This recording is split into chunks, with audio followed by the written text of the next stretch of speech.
Hello and welcome to Good or Bad. It's Christmas! And I hope you all got lots of wonderful gifts this year. I got this. A Christmas horror story released in 2015 and directed by Grant Harvey, Stephen Haban and Brett Sullivan. Yeah, this movie has 3 directors, which is because this movie is essentially a collection of 4 mini-stories that are shoved together to form one movie. They do, however, link together in various ways, but are essentially their own thing. So what are these stories, you ask? Well, we have a mysterious ritualistic homicide, a strange acting child, Santa versus undead elves, and the Christmas devil himself, Krampus. All glued together by a very festive radio host. Well, this is either going to be supremely sucky or really fun. Let's begin.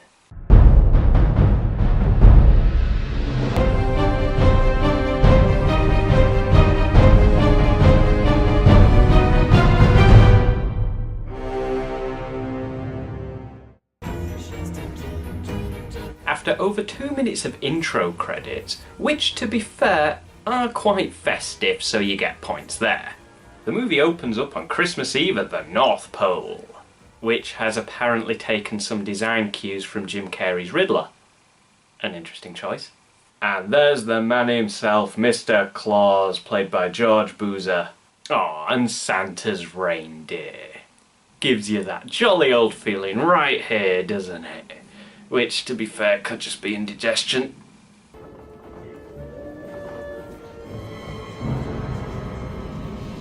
Well, Santa looks a little out of sorts. So clearly Santa has seen some action tonight. The head-splitting sort, not the vertical or horizontal... Oh, shut up. Santa declares it's time and is prepared to do battle once more when he sees the stable doors shoot open. Which is right where we jumped to 12 hours ago. Christmas, Bailey Downs. The voice you are hearing right now is mine, but the one before that was William Shatner as radio host Dangerous Dan. I love Christmas. There, I said it. And I don't care who knows it, because I love tinsel, I love Rudolph, I love cranberries, I love baby Jesus. Yes, he is very festive.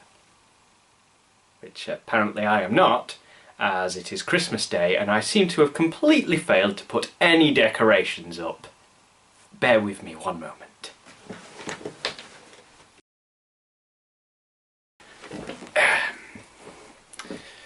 Should fix things.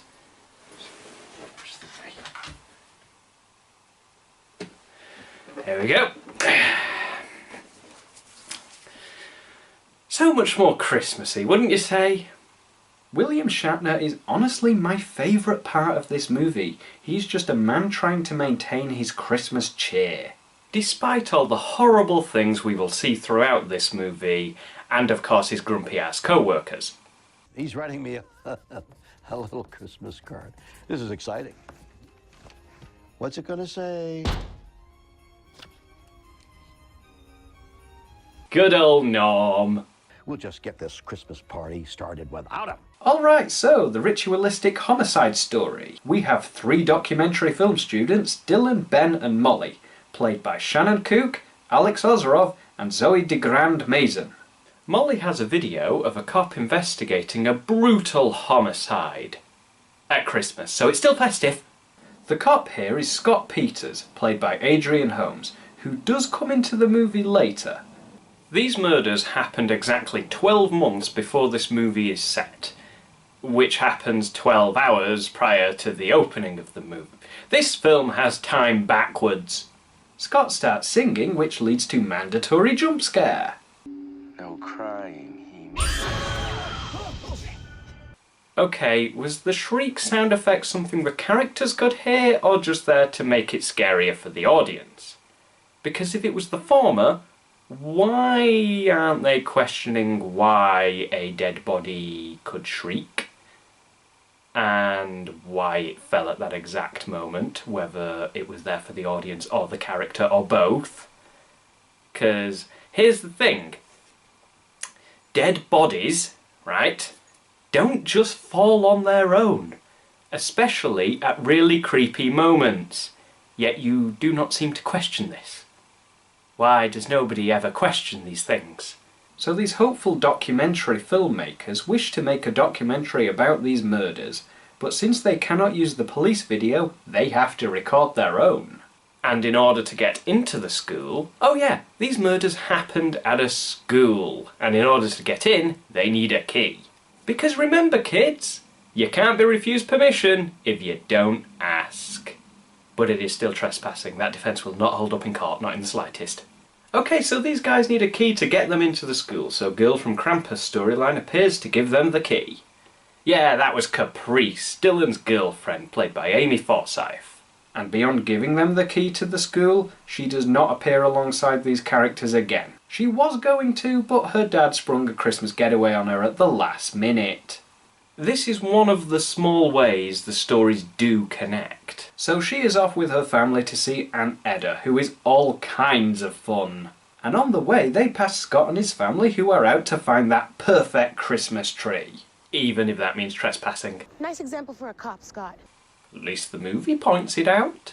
Scott's wife and kid are called Kim and Will, played by Olenaik Adeleye and Orion John. I hope I pronounced that right. But anyway, back to the documentary, guys. I should give them team names. Stereotypical teen dummies.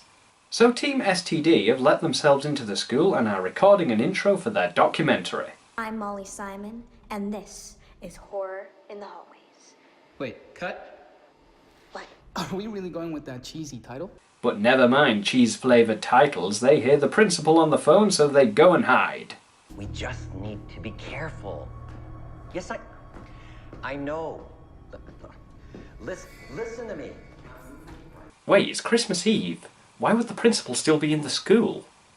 Unless it's true that all teachers live in the school. Actually, no, it's a genuine mystery as to why he's there. And Team STD are asking themselves the same thing.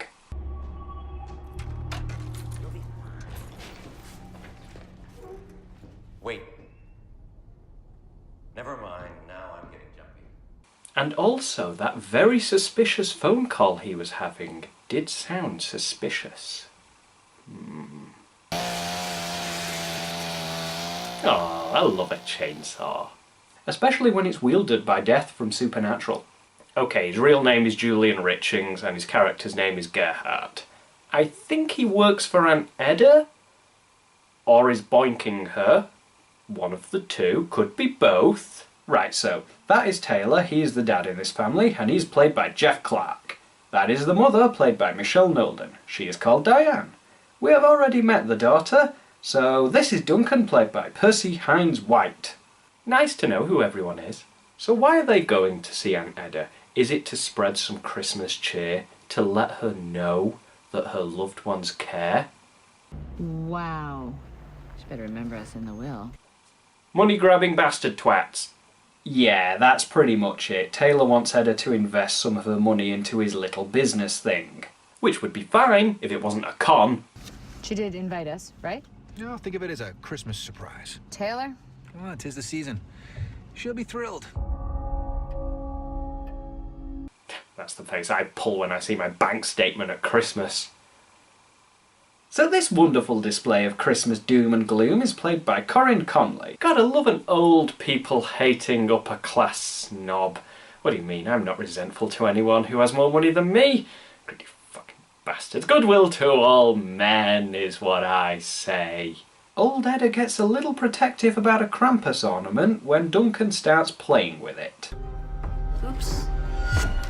Well, that is unfortunate, isn't it? Alright, Aunt Edda kicks them all out and we take another trip to the North Pole. Still 12 hours before this.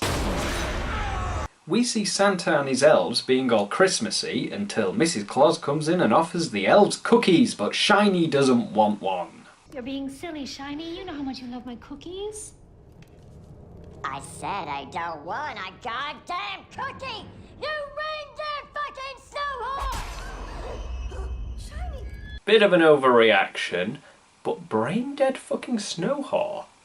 I like it. You got yourself a team name!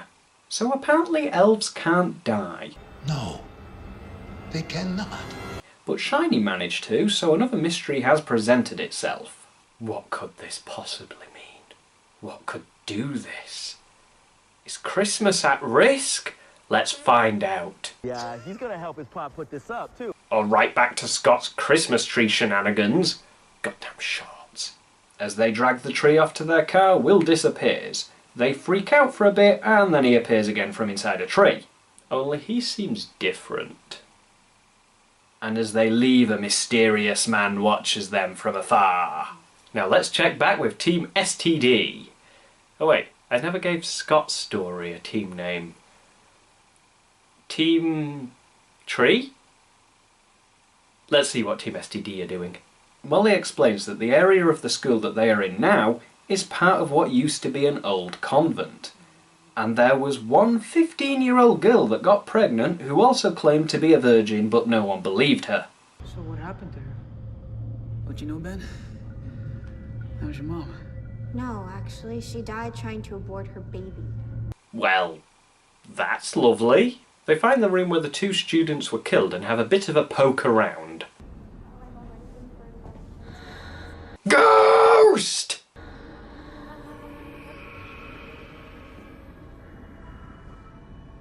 Okay, let's give my heart a chance to calm down after that ghostly scene and see what the money-grabbing bastard twats are doing.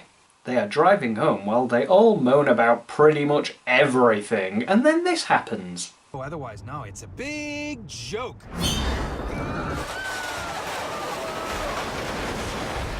Good old Krampus got their car stuck, so now they have to go on foot. But more on this later. It's recording time as Molly does her thing. Then they get a bit spooked and decide that they have what they need, so it's time to go. Ah, but they cannot go as the door has been locked. So who locks them in? Was it the principal who was making a deviously fiendish, mischievous phone call?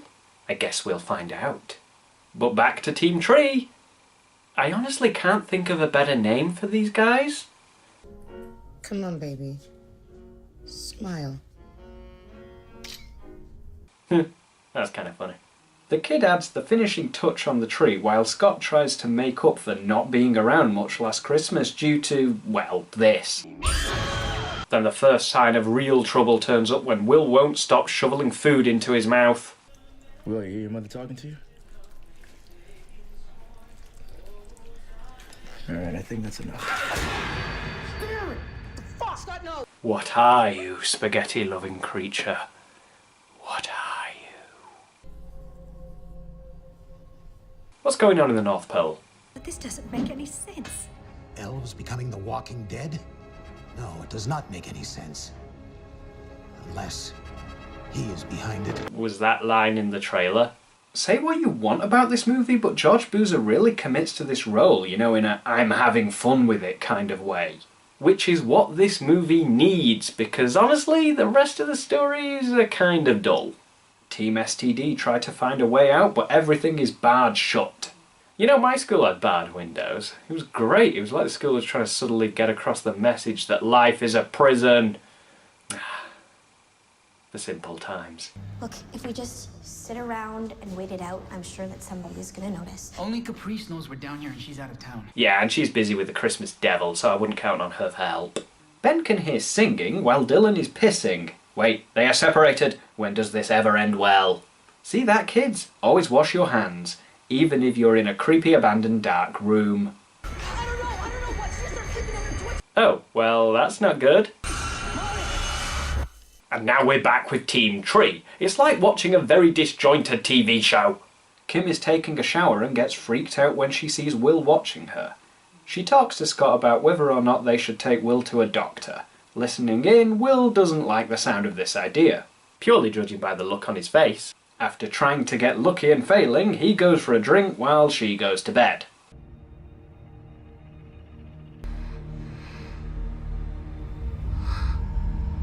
Oh, dearie me. Let's just skip this. Don't want to go there. Okay, nothing really happened, but it was still creepy as hell. So let's see what the money-grabbing bastard twats are doing. Hopefully it's something less. Let's just see what they're doing. They trudge through the woods at night, but Duncan is obsessed with his Krampus story. Son, that Krampus is a load of old German bullshit. It appears his obsession has some merit. Duncan is told to stay where he is, but he doesn't listen and goes to get the flare. I got it! Well, if his mission was to pick it up and drop it a second later, he was successful. Alright, so Duncan is gone, Taylor manages to get back on his feet, and they run for their lives. Meanwhile, Santa Claus is having a hell of a time fending off an army of the undead. I personally think those elves are just after a pay rise. I mean, look at the earlier scene. They were working hard, and all they got was a cookie. I want a cookie. I'm gonna eat your fucking brains out, you Christmas cunt. I love those elves. Okie dokie, Dangerous Dan tries to check in on Norman. Only Dan is unable to get through to him. Sorry, folks. Looks like we got some of those winter weather technical difficulties. Too many reindeer in the atmosphere. No, I doubt it's because of reindeers. Santa's a bit tied up with undead zombie elves to be delivering presents. Speaking of presents, Scott wakes up and sees that all the presents have been ripped open. And he is not happy. Scott goes to cool off while Kim gets a phone call. Who is this? You don't know me, just consider me a concerned neighbor. The strange man asks if anything happened to her boy in the grove. Bring the changeling back to the forest, where you lost your son. It's a changeling story! Now while you sit on that revelation, I'll check back in on the Merry Convent Club. Last we saw, Molly was on the floor having a fit. Now she seems to be up and about, but is acting a little weird. While Ben sleeps, Dylan was asleep a moment ago as well. They did manage to wake her up and make sure she was okay before they decided to catch some Z's, right?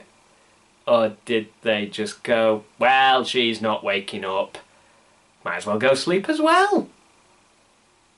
But I suppose Dylan did just say that he was worried about her, so that makes it all okay, right? What is it? You okay? Just come. I have to show you something. But it's more what Molly wants from him. Hey, this isn't gonna happen, Molly. I have a girlfriend. You know, I doubt she will take rejection well, but I guess we will have to wait and see, as it's time to see how events are unfolding in the Changeling story. Scott goes over his old case files about the murders that Team STD are investigating, while Kim looks up what a changeling is. Basically, a creature that takes the form of a human child in order to infiltrate a family. Then Scott apologises to his son, but, well, it's not his son, and he ain't happy. As with any other goddamn scene in this movie, when anything starts to get even remotely interesting, we cut to another storyline. The money-grabbing bastard twats take refuge in a church, because there's always a church nearby, isn't there? Church, we have to confess our sins. I'm sure they have much to confess. Might be here for a while. Which is why I'm going to move things along.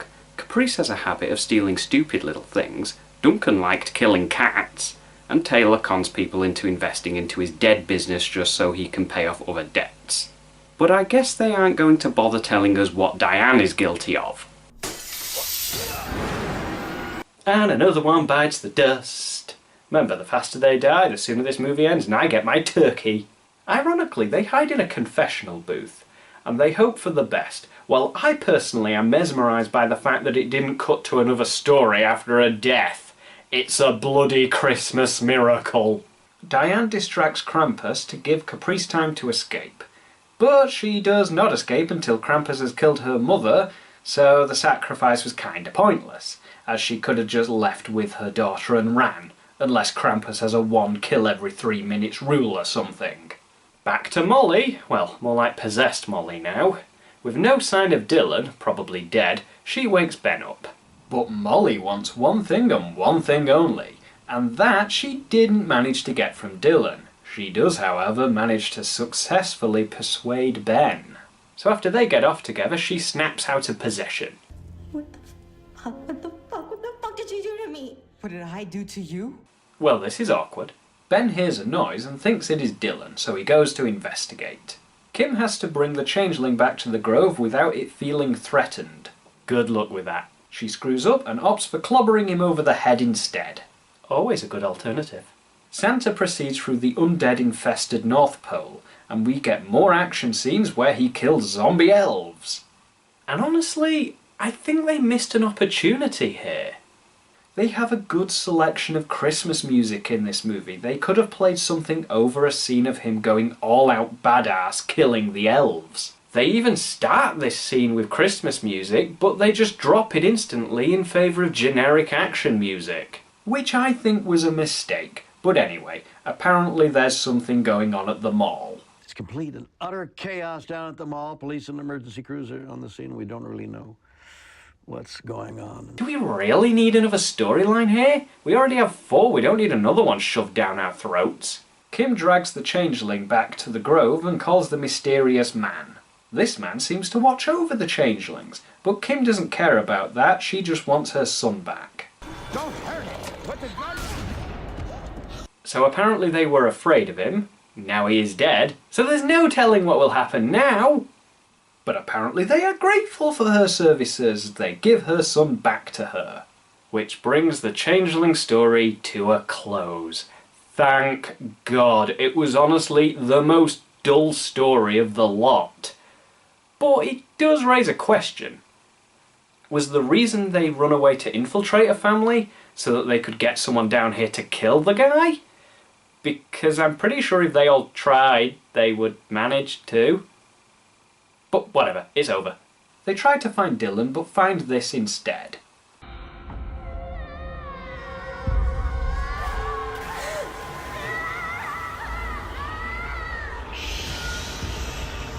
Oh, the terror. It's too much. They then find Dylan's body with a fresh coat of blood writing on the wall. They hear the crying of children and Ben locks the door to keep the scariness at bay. Yeah, that's probably not going to work. Not saying I wouldn't have done the same thing, just that it's probably not going to save you. It turns out that the girl that killed herself trying to abort her baby is back as a ghost, and I guess she regrets it now because she wants a baby. So a year ago she tried to get the dead guy and a girl to give her a baby, but they wouldn't help, so she killed them. Dylan wouldn't help either, so he had to go, but Ben and Molly were very helpful. And now that Molly is pregnant with the dead ghost's baby, because she was possessing her while screwing Ben, Ben isn't really needed anymore, because he already did his part. Molly, however, will be needed alive for another 9 months, which, thank God, isn't the remaining running time of the movie. The door unlocks and Molly walks out of there. Another story down, we are getting there! Caprice runs to Aunt Edda for safety, but she doesn't open up. Selfish old hag. Okay, Krampus looks too white in this movie. He's like a polar bear man-goat hybrid. Anyway, Caprice manages to kill Krampus and it turns out that Gerhardt was Krampus this whole time. Well, not exactly, because after she kills it, Edda does let her in and explains. First of all, the ornament Duncan broke that the movie made us think was the reason Krampus was free was just an ornament. She says that Krampus is essentially a Christmas spirit, and if someone has enough anger and they let that spirit in, they become Krampus so they can punish naughty people. And since Gerhardt was pissed off with her family, he went after them. But things go south for Edda when Caprice works out that Edda knew Gerhardt would succumb to his anger, which is why she threw them out, because she knew that Gerhardt would go after them, and she wanted to be kept a safe distance away from all the death. You've been a bad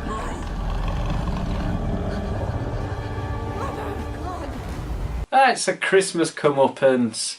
Well, that fortunately concludes the Krampus storyline, so there's just 2 more left. Santa versus the Undead Elves and the newly arrived situation at the mall. But could they be related? Santa encounters his wife in a very zombified state and has to put her down, which raises a question. Why hasn't it infected Santa? Before we assumed it only infected the elves. But now we've seen that it infected his wife, why not him? Now we are back to where we started, as we find out what was on the other side of the stable doors.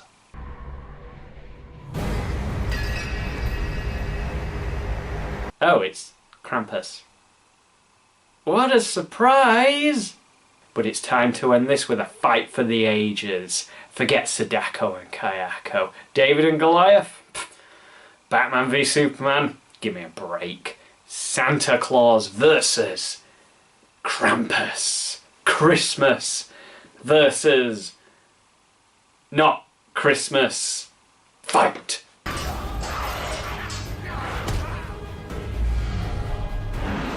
You know, the fight is actually not that bad. For what this movie is and what we've seen, it's actually fairly decent. It's short, but there is a good reason for that.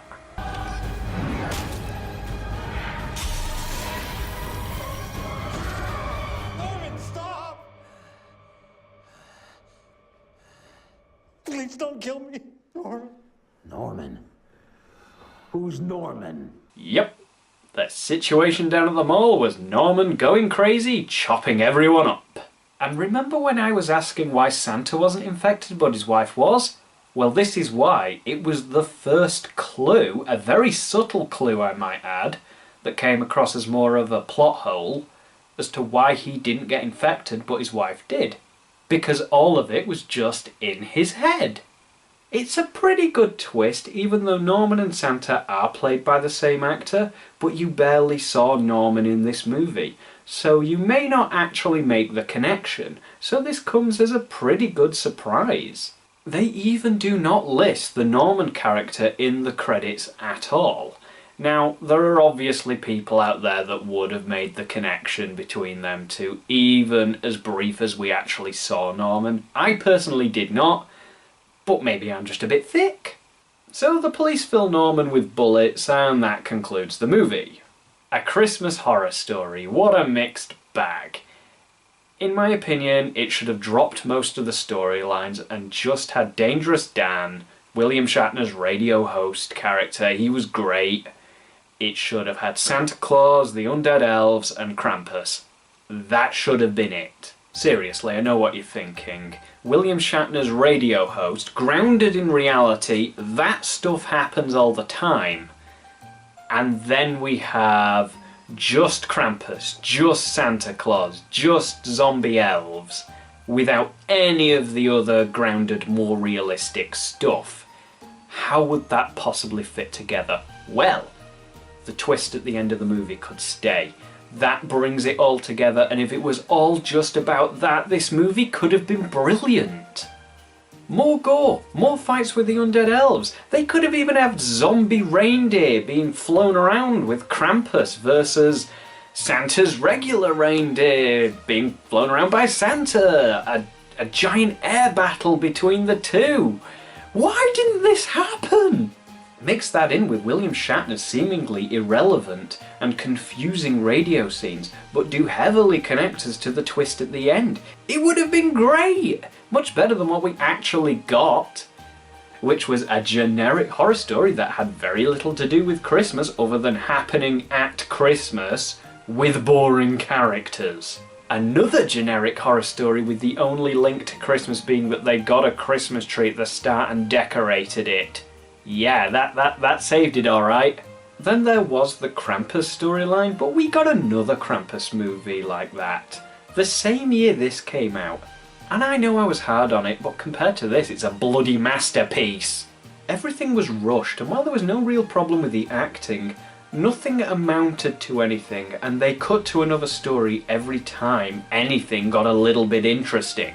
So what they did was build the tension, then cut to another story, and guess what? It kills it. You don't keep the suspense throughout another story. It just dies, then you have to start all over again. Alright, remember earlier when we saw the principal in the documentary storyline, and they thought it was him that locked them in? What the hell was that all about? And the phone call, am I missing something? Or does that actually not go anywhere? Who was he talking to? What was it all about? Was his screen time cut? Something seems like it was cut, because as this movie plays out, you could remove the principal altogether. They would have gone into the convent part of the school regardless of being spooked by the principal, and they could have still have been locked in without the principal being there by some unknown ghostly force, which, to be honest, is kind of probably what happened anyway. So, he actually adds nothing but a mystery that goes nowhere, which is annoying. So to wrap this up, the effects were decent, they didn't really push the boat out or anything, and for the most part the stories were watered down and boring. The acting was okay, except for William Shatner and George Boozer, who really did add a lot to this movie, and honestly Julian Richings did a good job too. The music was very festive, but they missed a step here and there with what they could have done with it, like I said earlier. So if you're looking for a good Christmas horror film, don't. You can do better. You really can. But if you're looking for an occasionally fun but mostly dumb Christmas horror film, this one will fill some of those needs. William Shatner gives you a brilliant Christmas vibe, and some of the other scenes are fun as well. But mostly it will be a waste of time. You have been watching Good or Bad, and I'll see you next time. Have a great Christmas.